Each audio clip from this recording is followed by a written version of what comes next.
Hello everyone. ഇന്ന് നമ്മൾ നോക്കാൻ പോകുന്ന topic double entry system of accounting ആണ്. എന്താണ് double entry system of accounting?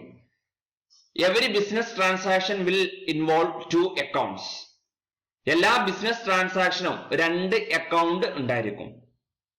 അതായത് ഒരു ബിസിനസ് സ്ഥാപനത്തിൽ ദിനം പ്രതി പലതരത്തിലുള്ള ട്രാൻസാക്ഷൻസ് ഉണ്ടാകും. ബിസിനസ് പരമായിട്ടുള്ള പലതരത്തിലുള്ള ട്രാൻസാക്ഷൻസ് ഉണ്ടാകും.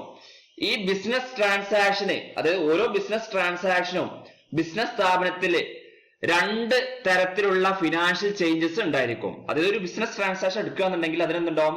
ബിസിനസ് സ്ഥാപനത്തിനെ എഫക്ട് ചെയ്യുന്ന തരത്തില് ഫിനാൻഷ്യൽ ചേഞ്ചസ് ഉണ്ടായിരിക്കും. Okay, these changes are record as debit or credit in two or more different account using certain rules known as rule of debit and credit. Rule of debit and credit ഉപയോഗിച്ചുകൊണ്ട് ഇത്തരത്തിലുള്ള ചേഞ്ചുകൾ, അതായത് ബിസിനസിനെ affect ചെയ്യുന്ന രണ്ട് തരത്തിലുള്ള financial changes ഉണ്ടായിരിക്കുന്ന ഒരു കാര്യം പറഞ്ഞു. അങ്ങനെ വരുന്ന ഫിനാൻഷ്യൽ ചേഞ്ചുകളെ നമ്മൾ എന്ത് ചെയ്യാണ്? ഡെബിറ്റ് അതുപോലെ ക്രെഡിറ്റ് ആയിട്ട് എന്ത് ചെയ്യാണ്? റെക്കോർഡ് ചെയ്യുന്നതിനാണ് എന്ത് പറയാ? റൂൾസ് ഓഫ് ചെയ്യുന്നതിനാണ് double entry system of accounting എന്ന് പറയാം. അപ്പൊ ഇവിടെ ബിസിനസ് സ്ഥാപനത്തിൽ എന്തുണ്ടാവും? എന്തെങ്കിലും ഒരു ട്രാൻസാക്ഷൻ നടക്കുകയാണെന്നുണ്ടെങ്കിൽ ആ ട്രാൻസാക്ഷൻ നടക്കുമ്പോൾ അത് തീർച്ചയായിട്ടും ബിസിനസ് സ്ഥാപനത്തിൽ ഫിനാൻഷ്യൽ ആയിട്ടുള്ള പല ചേഞ്ചുകളും ഉണ്ടായിരിക്കും. ആ ചേഞ്ചുകൾ എന്ത് ചെയ്യാണ്? Rule of debit and credit എന്ന നിയമപ്രകാരം അത് ഡെബിറ്റ് ആയിട്ടും ക്രെഡിറ്റ് ആയിട്ടും എന്ത് ചെയ്യാണ്? ഈ ട്രാൻസാക്ഷനെ റെക്കോർഡ് ചെയ്യുന്നതിന് പറയുന്ന പേരാണ് double entry system of accounting. Okay, in double entry system every debit entry must have A corresponding credit entry and every credit entry must have A corresponding debit entry. ഈ double entry സിസ്റ്റത്തില് എല്ലാ debit entry ഉണ്ടെന്നുണ്ടെങ്കിലും അതിന് തീർച്ചയായിട്ടും corresponding ആയിട്ട് എന്താവും? ഒരു credit entry ഉണ്ടായിരിക്കും.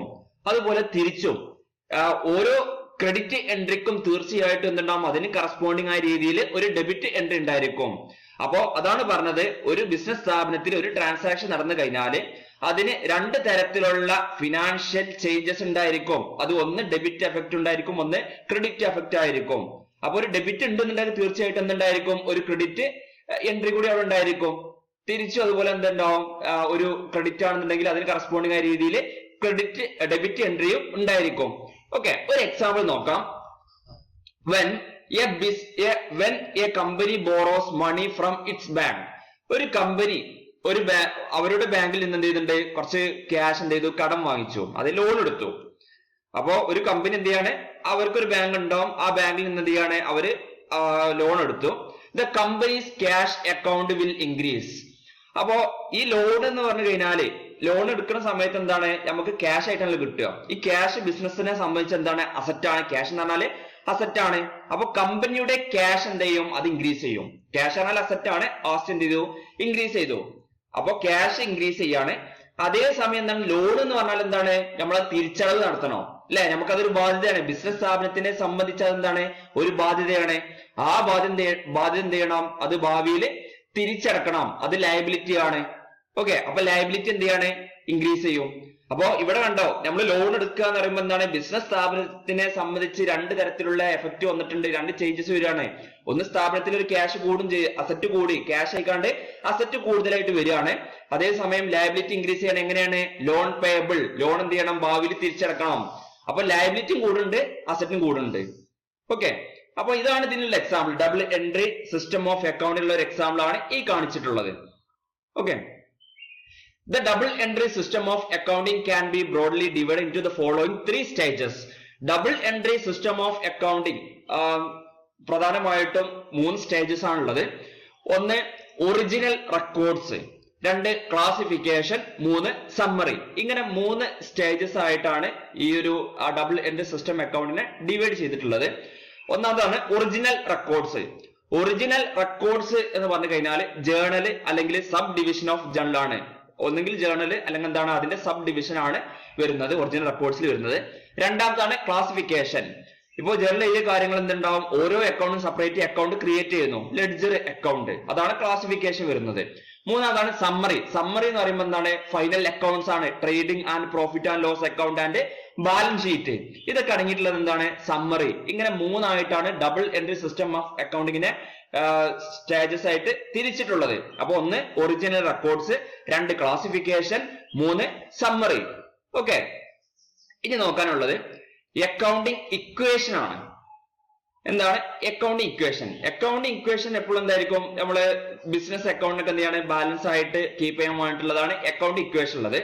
അപ്പൊ ഒരു ബിസിനസ് സ്ഥാപനം തുടങ്ങുകയാണെന്നുണ്ടെങ്കിൽ ഓണർ എന്ത് ചെയ്യും? സ്വാഭാവികമായിട്ടും ബിസിനസ് സ്ഥാപനത്തിലോട്ട് മണി കോൺട്രിബ്യൂട്ട് ചെയ്യും, അല്ലെ? അപ്പൊ ഈ ഓണർ എന്ത് ചെയ്യണേ? മണി കോൺട്രിബ്യൂട്ട് ചെയ്യുന്നതിനെ നമ്മൾ എന്ത് പറയും? ഓണേഴ്സ് ഇക്വിറ്റി എന്നാണ് പറയാ. അതായത് ഒരു ബിസിനസ് തുടങ്ങുമ്പോൾ അതിന്റെ മുതലാളി എന്ത് ചെയ്യാണ്? ബിസിനസ് സ്ഥാപനത്തിലൂടെ എന്ത് ചെയ്യേണ്ടി വരും? ക്യാഷ് കൊണ്ടുവരണം, അല്ലെ? നമുക്ക് ഇപ്പോ ബിസിനസ് ഒക്കെ എന്താണ് ഡെക്കറേറ്റ് ചെയ്യണമെങ്കിലും അതുപോലെ അതിലേക്ക് ആ മെറ്റീരിയൽസ് ഇറക്കണമെന്നുണ്ടെങ്കിൽ എന്ത് ചെയ്യും? ഓണർ എന്ത് ചെയ്യും? ക്യാഷ് കൊണ്ടുവരും. ആ ക്യാഷിനെ പറയുന്ന പേരാണ് ഓണേഴ്സ് ഇക്വിറ്റി. അത് മണി ആയിട്ട് കൊണ്ടുവരും, ചിലര് ആസ്തിയായിട്ട് കൊണ്ടുവരും. ഇപ്പൊ നമ്മളൊരു എക്സാമ്പിൾ രൂപത്തിലാണ് പറയുന്നത്. മണി കൊണ്ടുവരുന്നു, അതിനെ പറയുന്ന പേരാണ് owner's equity. In addition this money is an asset for the company. അപ്പൊ ഈ ഓണേഴ്സ് ഇക്വിറ്റി എന്ന് പറഞ്ഞു കഴിഞ്ഞാൽ എന്താണ്? ആ ഒരു ക്യാഷ് കൊണ്ടുവരുമ്പോ അത് ശരിക്കും എന്താണ്? അസറ്റ് ആണ് സ്ഥാപനത്തിന്, അല്ലെ? ഓണർ എന്ത് ചെയ്യാണ്? അയാൾ ക്യാഷ് ബിസിനസ്സിലോട്ട് ക്യാഷ് കൊണ്ടുവരികയാണ്. ആ കൊണ്ടുവരുന്ന ക്യാഷ് എന്താണ്? സ്ഥാപനത്തിന് സംഭവിച്ചത് എന്താണ്? സ്ഥാപനത്തിന്റെ ആസ്തിയാണ്, അസറ്റ് ആണ്. This can be represented by the equation asset is equal to owner's equity. അപ്പൊ ഈ ഇക്വേഷൻ ശ്രദ്ധിക്കുക. ഇക്വേഷൻ തുടങ്ങുന്നത്, അക്കൗണ്ട് ഇക്വേഷൻ തുടങ്ങുന്നത് എന്താണ്? ബേസ് ഇക്വേഷൻ ആയി കാണുന്നത് asset is equal to owner's equity. അപ്പൊ ഒരു ബിസിനസ് സ്ഥാപനം തുടങ്ങുന്ന സമയത്ത് ബിസിനസിന്റെ ഓണർ എന്ത് ചെയ്യാണ്? കുറച്ച് മണി സ്ഥാപനത്തിലോട്ട് കൊണ്ടുവരികയാണ്. അങ്ങനെ കൊണ്ടുവരുന്ന ആ ഒരു ഇതിനെ പറയുന്ന പേരാണ് ഓണേഴ്സ് ഇക്വിറ്റി. അത് എന്തായിട്ടാണ് കൊണ്ടുവരുന്നത്? ക്യാഷ് ആയിട്ടാണ്. ക്യാഷ്, ആ ക്യാഷ് എന്താണ്? ആസ്തിയാണ്. അതാണ് അസറ്റ് എന്ന് കാണിച്ചിട്ടുള്ളത്. Equal to owner's equity. Owner's equity എന്ന് പറഞ്ഞു കഴിഞ്ഞാല് ഭാവിയിൽ എന്ത് ചെയ്യണം? ഈ ഒരു ബിസിനസ് സ്ഥാപനം ക്ലോസ് ചെയ്യാന്നുണ്ടെങ്കിൽ ഈ ബിസിനസ് സ്ഥാപനത്തിന് ഒരു ബാധ്യത ഉണ്ട്. ഈ ഓണേഴ്സിന് എന്ത് ചെയ്യണം? ഈ ക്യാഷ് തിരിച്ചു കൊടുക്കണം. അതായത് ഓണർ കൊണ്ടുവന്നിട്ടുള്ള മുതൽ എന്താണോ ആ മുതലിന് എന്ത് ചെയ്യണം? കറസ്പോണ്ടിങ് ആയിട്ടുള്ള കാര്യങ്ങൾ അല്ലെങ്കിൽ ക്യാഷ് ആയിട്ടോ ആസ്തിയായിട്ട് എന്ത് ചെയ്യണം? ഈ ഓണേഴ്സിന് തിരിച്ചു കൊടുക്കാനുള്ള ബാധ്യത ബിസിനസ് സ്ഥാപനത്തിനുണ്ട്. ഓക്കെ, അപ്പോ ഇത് ഈ ഒരു ബിസിനസിനെ സംബന്ധിച്ച് ഒരു ഫസ്റ്റ് ട്രാൻസാക്ഷൻ നടക്കുകയാണ്. ഓണർ എന്ത് ചെയ്യാണ്? ബിസിനസ്സിലോട്ട് ക്യാഷ് കൊണ്ടുവരിക. അപ്പൊ അതൊരു ബിസിനസ് ക്യാഷ് കൊണ്ടുവരുമ്പോ രണ്ട് ഫിനാൻഷ്യൽ ചേഞ്ചസ് ആണ് സംഭവിക്കുന്നത്. ഒന്ന് അസറ്റ് കൂടുകയാണ്, രണ്ടാമത്തെ ലയബിലിറ്റി കൂടുകയാണ്. എങ്ങനെ അസറ്റ് കൂടുന്നത്? ക്യാഷ് ആയിട്ടാണ് ഈ ഓണർ കൊണ്ടുവരുന്നത്. അപ്പൊ ക്യാഷ് എന്ന് പറയുമ്പോൾ എന്താണ്? അസറ്റ് ആണ്. അസറ്റ് എന്ത് ചെയ്യാണ്? ഇൻക്രീസ് ചെയ്യാണ്. അപ്പൊ അസറ്റ് ഒരു സൈഡിലുണ്ടാവും, ഈക്വൽ ടു ആ അസറ്റ്, ആ ക്യാഷ് എന്ന് പറഞ്ഞാൽ ഏതിന് ഈക്വൽ ആണ്? ഓണേഴ്സ് കൊണ്ടുവന്ന ആ ലയബിലിറ്റി. ഓക്കെ, അത് ഓണേഴ്സിന് എന്ത് ചെയ്യണം? ഭാവിയിൽ എന്ത് ചെയ്യണം? ബിസിനസ് ഏതെങ്കിലും ചാൻസിൽ എന്ത് ചെയ്യണം? ക്ലോസ് ചെയ്യാന്നുണ്ടെങ്കിൽ ആ ഈക്വൽ ആയിട്ടുള്ള എമൗണ്ട് എന്ത് ചെയ്യണം? നമ്മൾ ഓണേഴ്സിന് തിരിച്ചു കൊടുക്കേണ്ടി വരും. അപ്പോ ആ ബിസിനസ് സ്ഥാപനത്തിലുള്ള പ്രോപ്പർട്ടി മേലുള്ള അവകാശത്തെ എന്ത് പറയാൻ പറ്റും? ഓണേഴ്സ് ഇക്വിറ്റി എന്ന് പറയാൻ പറ്റും. അപ്പൊ ഇവിടെ കണ്ടോ? Asset is equal to liability ആണ്. എന്ത് ലയബിലിറ്റി ആണ് ഇവിടെ? Owner's equity. Okay, asset is equal to liability ആണ്. പക്ഷെ എന്താണ് ഇവിടെ നമ്മൾ എങ്ങനെ റെപ്രസെന്റ് ചെയ്യുക? ഓണേഴ്സ് ഇക്വിറ്റി എന്നാണ് റെപ്രസെന്റ് ചെയ്യുക. അപ്പൊ ബേസിക്കലി ഇക്വേഷൻ എന്ന് പറഞ്ഞു കഴിഞ്ഞാൽ asset is equal to owner's equity. അപ്പോ ബൈ ചാൻസിൽ എന്താണ്? നമ്മൾ ബിസിനസ് സ്ഥാപനം എന്ത് ചെയ്യാണ്? ക്ലോസ് ചെയ്യുകയാണെന്നുണ്ടെങ്കിൽ, അതായത് മൊത്തം അടിച്ചു പൂട്ടുകയാണെന്നുണ്ടെങ്കിൽ ഇവിടെ എല്ലാ അസറ്റും മേലും ആർക്ക് അവകാശം ഉണ്ടായിരിക്കും? സ്ഥാപനത്തിന്റെ ഓണേഴ്സിന് അവകാശം ഉണ്ടായിരിക്കും. ഓക്കെ, ഇനി അടുത്തൊരു ഇത് നോക്കാം. നമ്മൾ ഡെഫിനിഷൻ എങ്ങനെ അടുത്ത ഘട്ടങ്ങൾ പോവാണ്. The owner decide to accept loan from the bank. പിന്നീട് എന്ത് ചെയ്യാണ്? ഇപ്പോ ഓണർ കുറച്ച് ക്യാഷ് കൊടുന്നു, ഇനി ക്യാഷ് പോരാന്ന് തോന്നുകയാണെന്നുണ്ടെങ്കിൽ അതിന്റെ മുതലാളി തീരുമാനിക്കുകയാണ് ബാങ്കിൽ നിന്ന് എന്ത് ചെയ്യാണ്? കുറച്ച് ലോൺ എന്ത് ചെയ്യാം? നമുക്ക് എടുക്കാമെന്നുള്ള കാര്യം തീരുമാനിക്കുകയാണ്. അപ്പോ ബാങ്കിൽ നിന്ന് ലോൺ എടുക്കുകയാണെന്നുണ്ടെങ്കിൽ അപ്പോൾ എന്താ വരുന്നത്?